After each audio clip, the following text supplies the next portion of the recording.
12 mètres au-dessus d'un désert en flammes, une autoroute surgit comme une anomalie calculée qui défie les habitudes du Sahel. Annoncée alors que les vents ensevelissent encore les routes en quelques heures, cette structure aérienne oppose la fragilité du sable à la froide précision d'un pari national colossal que signifie, pour un pays longtemps piégé au sol, de voir Ibrahim Traoré miser sur la hauteur pour transformer à la fois son économie, sa sécurité et son image. Et si cette bande d'acier suspendue devenait la preuve que même un territoire enclavé peut déplacer ses frontières sans bouger d'un centimètre. Le Sahel Skyway n'est pas présenté comme une prouesse esthétique, mais comme une promesse pragmatique forgée dans l'urgence d'un pays régulièrement paralysé par le sable et la chaleur. Derrière chaque segment élevé, l'enjeu central reste inchangé, offrir une continuité vitale de mobilité nationale, un bénéfice concret que même les régions les plus isolées pourraient enfin revendiquer. La promesse est simple à formuler mais redoutable à tenir. Un pays qui circule mieux peut produire davantage, soigner plus vite, commercer plus loin et se projeter au-delà de ses fragilités climatiques. Et c'est précisément là que surgit le premier micro-hook. Si une infrastructure peut réellement modifier les rapports entre provinces, que se passe-t-il lorsque les flux de marchandises, de médicaments et de carburant cessent d'être tributaires du désert? Les enjeux s'élargissent alors. Stabilité économique, réduction des pertes logistiques, rééquilibrage territorial, mais aussi la possibilité pour les communautés longtemps négligées de retrouver une place dans le tissu national. Ce qui pourrait sembler n'être qu'un chantier technique devient ainsi une matrice de transformation dont les effets s'annoncent bien plus vastes que le simple déplacement de camions. La révélation initiale tient en un constat chiffré. Entre 2017 et 2023, plus de 21 000 convois ont été retardés ou immobilisés dans le nord du pays. Et pourtant, malgré cette réalité écrasante, une autoroute aérienne de 186 km s'est imposée comme la réponse la plus audacieuse, dévoilant un changement de logique que peu d'observateurs avaient anticipé.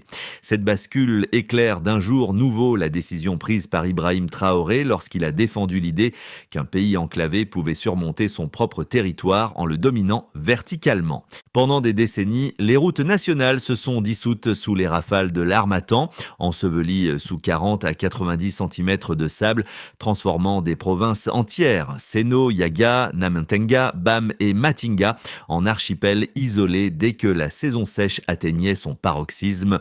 Ce n'était pas seulement un obstacle logistique, c'était une strangulation économique qui coûtait chaque année plus de 410 millions de dollars en marchandises perdues, carburant bloqué et livraison médicale impossible. Dans cet environnement volatile, la simple idée de maintenir un réseau routier stable relevait du défi permanent, une lutte contre un paysage qui refusait d'être cartographié. C'est ce contexte qui explique pourquoi l'annonce, le 12 mars 2024, d'une autoroute surélevée à 12 mètres, posée sur 1280 piliers d'acier thermorésistant, a provoqué autant de scepticisme que de fascination. Pour la première fois, l'ambition n'était plus de réparer, contourner ou consolider un sol instable, elle était de s'en détacher entièrement. Et cette rupture conceptuelle a ouvert une perspective nouvelle. Si l'infrastructure pouvait réellement s'extraire du désert, alors la temporalité même des échanges agricoles, industriels, humanitaires pouvait être réécrite. À mesure que les premiers tronçons prenaient forme, la population a commencé à percevoir la Skyway non comme un pari technocratique, mais comme une tentative assumée de briser un destin géographique imposé depuis des générations. Dans ce geste vertical, chacun lisait une promesse implicite, celle d'un pays qui cesse enfin de subir la nature pour négocier son avenir. Sur les premiers tronçons accessibles aux équipes techniques, une figure inattendue a rejoint les ingénieurs, un chef de convoi vétéran, habitué depuis 20 ans aux routes qui disparaissent sans prévenir. Son regard sur la Skyway a servi de boussole humaine pour évaluer ce que signifiait réellement, au quotidien, l'apparition d'une voie qui ne dépendait plus des caprices du sable. Lors d'une inspection matinale, il a décrit comment, autrefois, les camions restaient coincés durant des nuits entières à cause d'une rafale trop violente, immobilisant des denrées périssables déjà fragiles au départ. Face à l'élévation des premiers segments, Parlement, il a parlé d'une promesse de respiration pour des provinces hostiles à la prévisibilité. À quelques kilomètres de là, une commerçante de Namentenga a fourni une seconde perspective tout aussi essentielle. Elle expliquait que ces livraisons de légumes arrivaient souvent en état critique, chauffées par des heures d'exposition au vent brûlant ou entièrement perdues lorsque la route s'enfonçait sous les dunes. Avec les nouvelles voies d'accès préparatoires, elle a constaté une réduction progressive des retards, signe que même les travaux préliminaires modifiaient déjà les rythmes de vie locale. Ces témoignages, relayés par les radios régionales, ont alimenté une perception différente du projet. La Skyway n'était plus seulement un symbole d'ingénierie, mais un outil qui commençait à réparer des routines économiques meurtries. Ces récits, ancrés dans l'expérience quotidienne plutôt que dans des projections macroéconomiques, ont rapidement servi de fil narratif pour comprendre l'impact initial du chantier. Il rappelait que chaque pilier nouvellement dressé n'était pas une abstraction technique, mais une réponse concrète à des années de contraintes accumulées. On pourrait dire que tout changement commence par des vies rendues possibles. L'activation du projet commence réellement en mars 2024, lorsque les premiers piliers thermorésistants, conçus pour résister aux contraintes du Sahel, sont livrés sur les zones de montage. Chaque pièce descend des camions sous une chaleur sèche qui déforme déjà le métal, mais les équipes avancent, conscientes que le chantier doit précéder la saison des vents. Les bases de fondation sont alignées dans un rythme accéléré, car les ingénieurs savent que la moindre semaine perdue pourrait laisser le désert reprendre l'avantage. Sur le terrain, l'annonce politique se transforme en cadence mécanique. Les vérins montent, les grues s'élèvent. Les équipes changent de rotation pour éviter l'épuisement précoce. Le corridor prend forme là où quelques mois plus tôt, seules les traces dispersées des convois bloqués racontaient l'histoire d'un pays immobilisé. Puis survient la montée brutale vers le point culminant. En décembre 2024, l'Harmattan frappe plus tôt que prévu, libérant une vague de 19 jours d'une intensité que les stations locales n'avaient pas enregistrée depuis des années. Les vents atteignent des pointes de 62 km/h, transportant un sable si dense qu'il réduit la visibilité à 30 mètres, avalant les formes, les couleurs et les repères. En moins d'une semaine, 1,8 mètres de sable ensevelit 140 piliers récemment installés, créant une série de poches critiques qui menacent le calendrier général. Les équipes, épuisées et brûlées par le soleil, réorganisent leur travail. Début à 4h30, pause forcée avant midi, redémarrage lorsque la température retombe de quelques degrés. Entre les bourrasques, une scène symbolique marque un tournant. Ibrahim Traoré, accompagné seulement de techniciens et de quelques responsables de terrain, s'avance dans le vent, observant des piliers partiellement ensevelis. Les témoins racontent qu'il avançait lentement, courbé, mais déterminé, comme si la tempête elle-même servait de test de légitimité. Son message court et abrupt se répand à travers les radios locales. Si le désert se lève, nous monterons plus haut. La phrase devient un refrain national et l'effet immédiat se voit dans la mobilisation spontanée de centaines de volontaires venus des provinces voisines. Le chantier entre alors dans la phase de contre-assaut. Les équipes emploient des techniques improvisées, pulvérisation d'eau pour réduire la densité des particules, contrôle thermique horaire sur les piliers pour détecter les micro-fissures, rotation accélérée d'ingénieurs plus jeunes capables d'endurer la brûlure sèche de midi. Les sables sont dégagés, les échafaudages renforcés, les segments réajustés. Un imaginaire collectif prend naissance autour de ces gestes méthodiques accomplis au milieu du chaos, comme si l'ordre humain tentait de contredire le désordre naturel.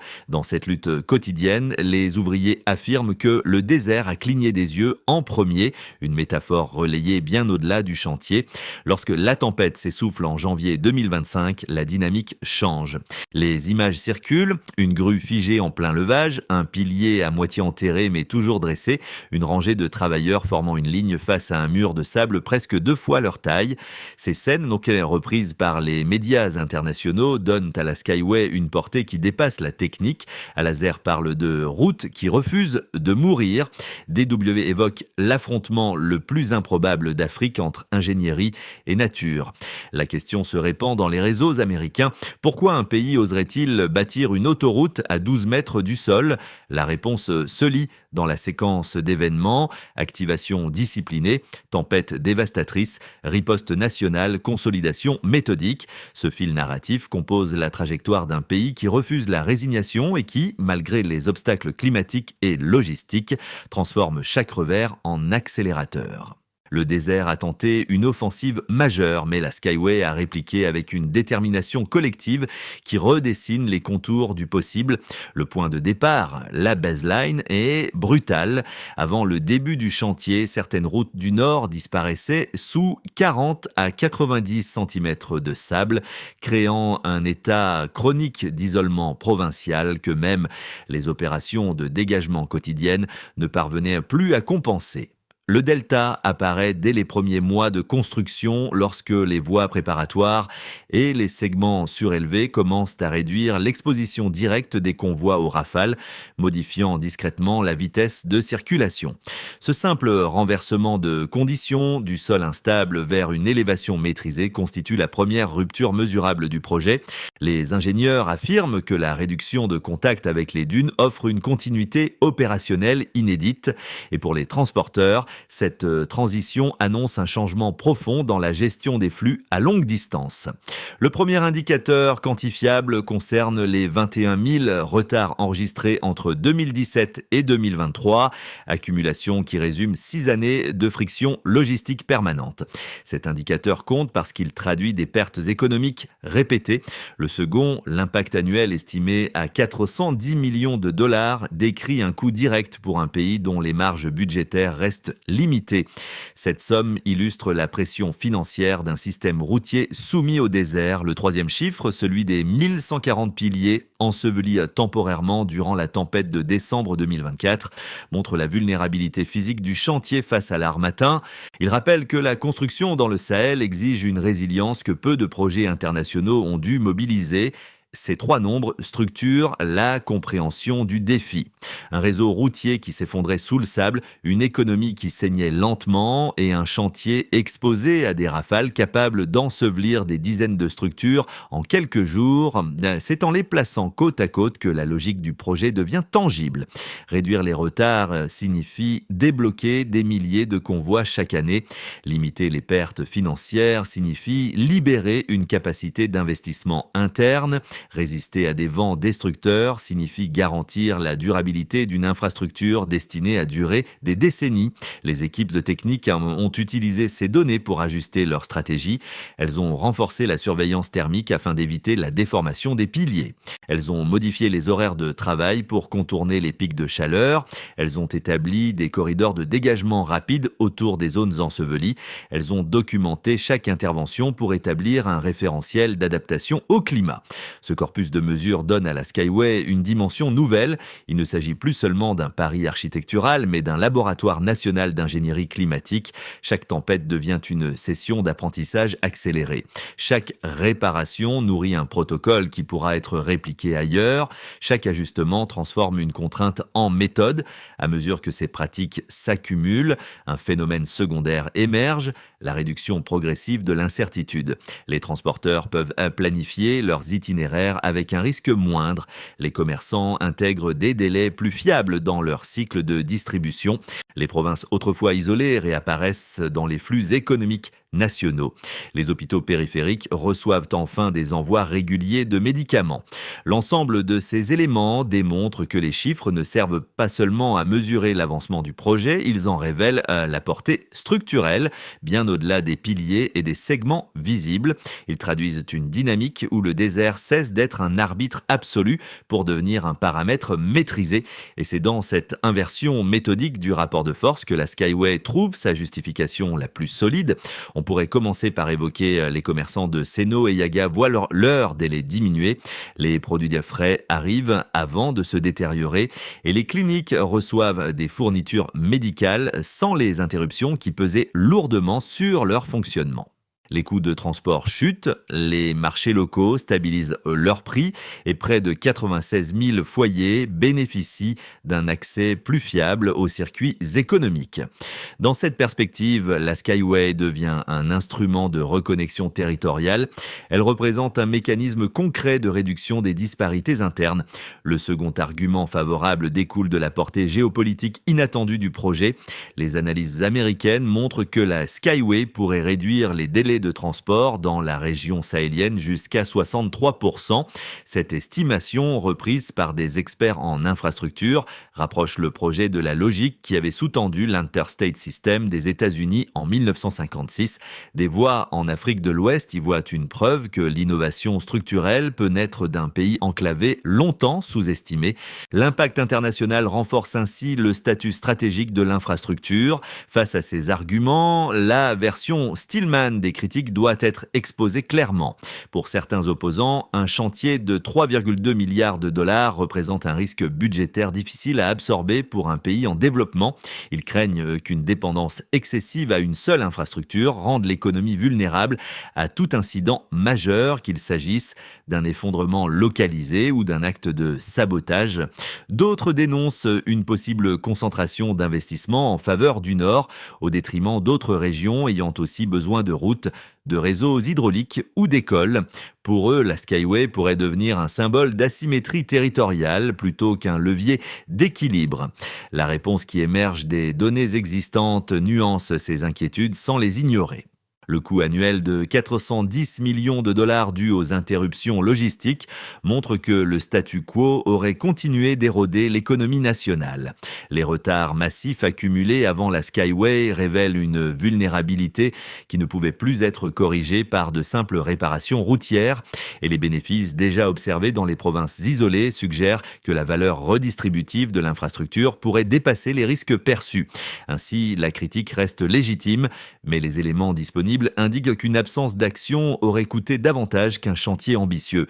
Un basculement inattendu survient. Alors que le débat international atteint son apogée, une découverte interne vient modifier le centre de gravité du projet. Un groupe d'ingénieurs de l'école polytechnique de Ouagadougou met au point un revêtement thermique capable de réduire l'absorption de chaleur de 6 à 8 degrés. Cette innovation, baptisée TR12, n'est pas une simple amélioration technique, mais une rupture stratégique qui réoriente la manière dont la Skyway peut survivre aux prochaines décennies. Elle implique des coûts de maintenance plus faibles, une résistance accrue aux vagues de chaleur et une longévité structurelle qui dépasse les attentes initiales du chantier. Au moment où certains craignaient un essoufflement politique, l'apparition de cette technologie confère une dynamique totalement nouvelle au récit national. Les publications d'ingénierie américaines et sud-coréennes relaient rapidement l'avancée, lui donnant une crédibilité internationale inattendue. Plusieurs gouvernements du Sahel demandent des précisions techniques, signe que le pays est passé du statut de suiveur à celui de producteur de solutions climatiques, et c'est ici qu'intervient la dimension humaine.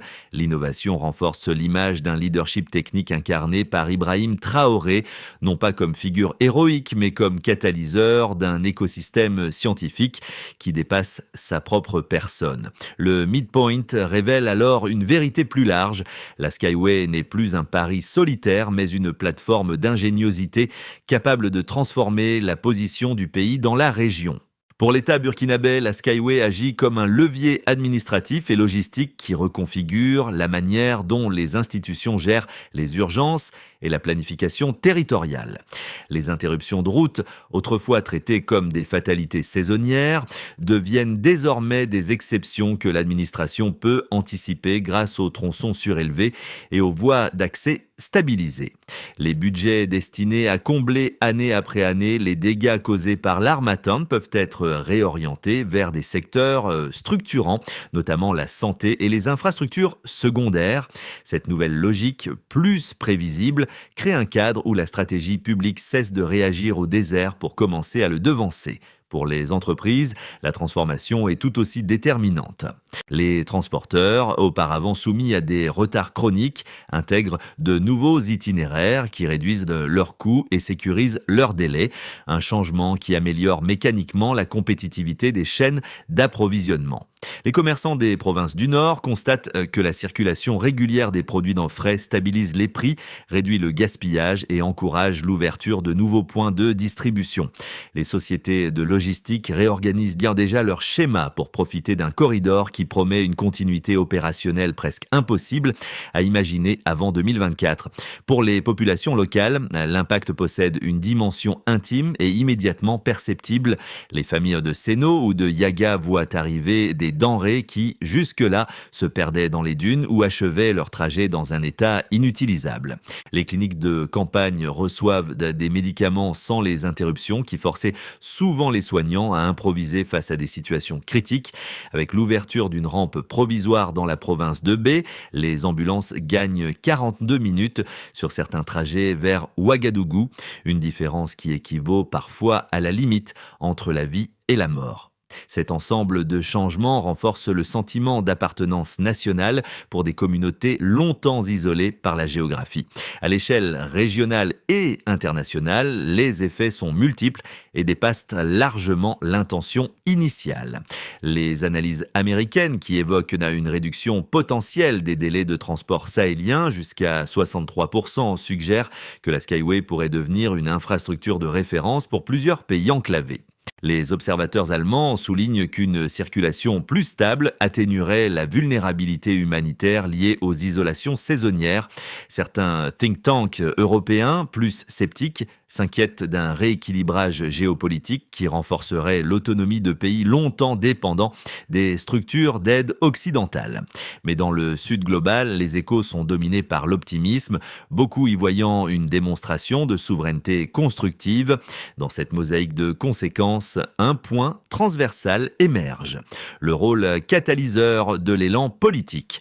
La présence répétée d'Ibrahim Traoré sur les sites, son discours sur l'élévation comme métaphore et sa capacité à fédérer des volontaires ont influencé la perception collective du chantier, non pas en tant que geste héroïque, mais comme symbole d'une volonté politique alignée avec les besoins concrets des communautés. La Skyway, par sa matérialité même, devient ainsi le pivot d'un changement d'attitude où l'ambition cesse d'être perçue comme un luxe et devient un outil de survie et de projection. Dans le scénario de base, la Skyway poursuit son avancée selon le rythme observé en 2025 avec des segments supplémentaires posés régulièrement et des piliers ajustés grâce au protocole développé après la tempête de décembre 2024. Les équipes continuent d'affiner leurs horaires, tirant parti de l'expérience acquise dans la gestion thermique et la protection contre les rafales. Les provinces du Nord bénéficient graduellement d'une circulation plus stable, ce qui renforce les chaînes logistiques internes. Les coûts d'interruption liés au sable diminuent sans disparaître totalement, car certains accès au sol restent vulnérables. Ce scénario prudent mais cohérent confirme la capacité du pays à préserver la dynamique actuelle. Dans le scénario optimiste, l'innovation TR12 accélère les performances structurelles de l'autoroute. Les segments les plus exposés à l'ensoleillement montrent une meilleure résistance, réduisant encore la fatigue des matériaux. Les médias internationaux multiplient les analyses positives, attirant l'attention de gouvernements sahéliens intéressés par la reproduction du modèle sur des corridors secondaires. Le pouvoir de démonstration d'une infrastructure résiliente incite alors plusieurs partenaires techniques à proposer des coopérations plus soutenues. Sous cette configuration, la Skyway devient un pôle d'influence régional autour de l'ingénierie climatique. Le scénario pessimiste, quant à lui, se concentre sur l'impact possible d'un nouvel épisode extrême d'Harmattan. Une tempête aussi longue que celle de décembre 2024 pourrait ralentir plusieurs tronçons, surtout ceux encore en consolidation. Les équipes devraient alors consacrer davantage de temps au dégagement des zones critiques, retardant la mise en service générale. Les coûts supplémentaires d'entretien pourraient retarder certaines phases finales du chantier. Dans ce cas, la réussite globale resterait possible, mais à un rythme affaibli par les aléas du climat. À travers ces trois chemins potentiels, une même conclusion apparaît. La Skyway évolue dans une zone d'incertitude où le facteur déterminant est la capacité d'adaptation. Les 6 à 12 prochains mois ne dépendront pas uniquement des matériaux ou des machines, mais d'une discipline opérationnelle construite sur l'expérience des crises précédentes. Et pour interpréter ces scénarios scénario sans excès de confiance ni de crainte, une recommandation s'impose. Pensez l'infrastructure non comme un pari, mais comme un processus itératif où chaque contrainte devient un outil d'apprentissage. Pour les professionnels qui suivent de près les enjeux d'infrastructure, urbanistes, ingénieurs, logisticiens, la Skyway représente un cas d'étude rare où les contraintes extrêmes deviennent un laboratoire d'innovation. Ils observent comment chaque tempête, chaque ajustement thermique, chaque consolidation de piliers génère des protocoles nouveaux, susceptibles d'être appliqués dans d'autres régions confrontées à des climats hostiles. Le chantier agit ainsi comme un miroir élargi pour ceux qui pensent à la transformation territoriale à long terme. Il rappelle que les solutions les plus pertinentes émergent souvent d'environnements considérés comme ingérables.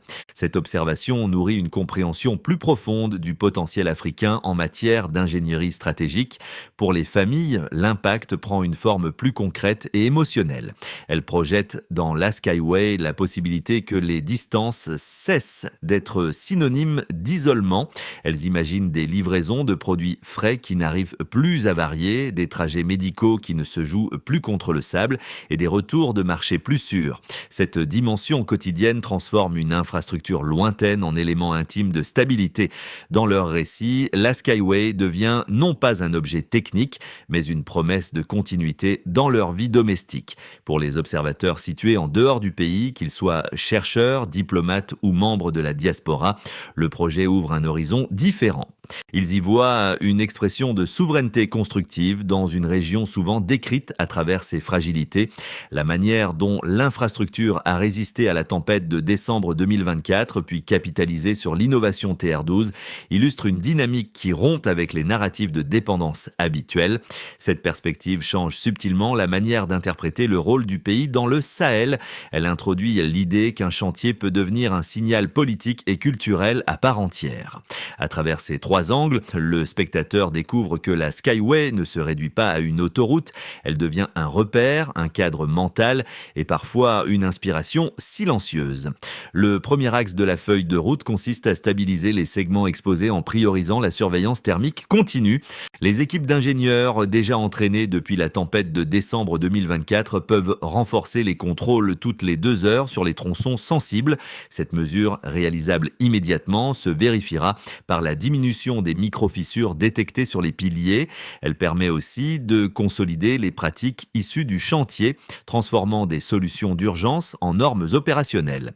L'objectif est d'ancrer durablement une culture d'anticipation technique. Le deuxième axe concerne l'intégration progressive du revêtement TR12 sur les zones à forte exposition solaire. Les unités de production locales peuvent coordonner l'application du matériau à mesure que les segments approchent de leur fermeture structurelle. Grâce à cette stratégie, les variations de température seront moins sévères sur les surfaces porteuses. La performance du TR12 se mesurera par la réduction du stress thermique enregistré lors des pics de chaleur. Ce procédé installe un progrès déjà salué par les publications internationales. Le troisième axe vise à structurer la coopération entre provinces pour déployer des équipes mixtes de maintenance précoce. Chaque groupe associera techniciens locaux, conducteurs de convois et agents de sécurité. Leur mission sera d'identifier rapidement les zones sensibles responsables des ralentissements récurrents observés avant la construction. L'efficacité de cette coordination sera visible à travers la fluidité retrouvée des livraisons essentielles. Elle renforcera aussi la participation citoyenne autour d'une infrastructure perçue comme collective. Enfin, un quatrième axe plus institutionnel concerne la communication stratégique. Sous l'impulsion d'Ibrahim Traoré, les points d'étape peuvent être publiés trimestriellement pour maintenir la cohésion nationale. Cette transparence, mesurable par l'engagement du public et la circulation d'informations fiables, soutient un climat de confiance autour de la Skyway. Elle rappelle que l'infrastructure est davantage qu'un chantier, c'est une dynamique que le pays choisit d'entretenir. Au moment où la Skyway approche de son achèvement, les récits entendus au début du chantier reviennent comme des échos persistants. Le chef de convoi, celui qui passait des nuits entières bloqué entre deux dunes, regarde désormais les segments s'assembler au-dessus de la ligne d'horizon comme une revanche silencieuse sur 20 années de routes effacées. La commerçante de Namentenga, dont les cajots se vidaient avant même d'atteindre le marché, voit dans les dernières phases du projet la possibilité concrète d'une vie moins soumise au hasard des vents. Ces deux voix, entendues bien avant que les piliers ne se multiplient, donnent une dimension humaine à une infrastructure souvent décrite par des chiffres et des plans. Elles transforment la hauteur métallique en trajectoire émotionnelle. Dans cette scène finale, la présence d'Ibrahim Traoré prend un relief différent, non plus comme initiateur politique, mais comme celui qui a permis à ces récits modestes de trouver un espace pour exister. Le chantier immense et parfois brutal apparaît alors comme un fil reliant des existences longtemps séparées par la géographie. Et lorsque les premiers tests de circulation débutent, ce ne sont pas les statistiques qui dominent, mais les souvenirs de ceux qui attendaient depuis des années qu'un passage fiable les relie au reste du pays. La hauteur donne enfin un avenir. À mesure que la Skyway s'étire au-dessus du désert, elle se transforme en symbole partagé, presque un langage commun entre ceux qui construisent, ceux qui traversent et ceux qui observent. Elle rappelle qu'une infrastructure peut devenir un geste social, un point de ralliement silencieux où chacun projette ses attentes, ses inquiétudes ou simplement son désir d'un pays qui circule mieux. Dans de nombreuses localités, les discussions prennent une tonalité nouvelle. On ne parle plus seulement des obstacles du Sahel, mais de ce qu'un horizon dégagé pourrait signifier pour les générations à venir. Sur les ondes, dans les marchés, au bord des routes, la Skyway devient une manière d'imaginer ensemble ce qui semblait autrefois inaccessible. Cette circulation d'idées, aussi réelle que celle des marchandises, crée une dynamique qui dépasse les piliers et les segments. Si cette histoire résonne avec votre manière de voir l'avenir, vous pouvez la partager, en discuter ou simplement suivre son évolution au fil des mois.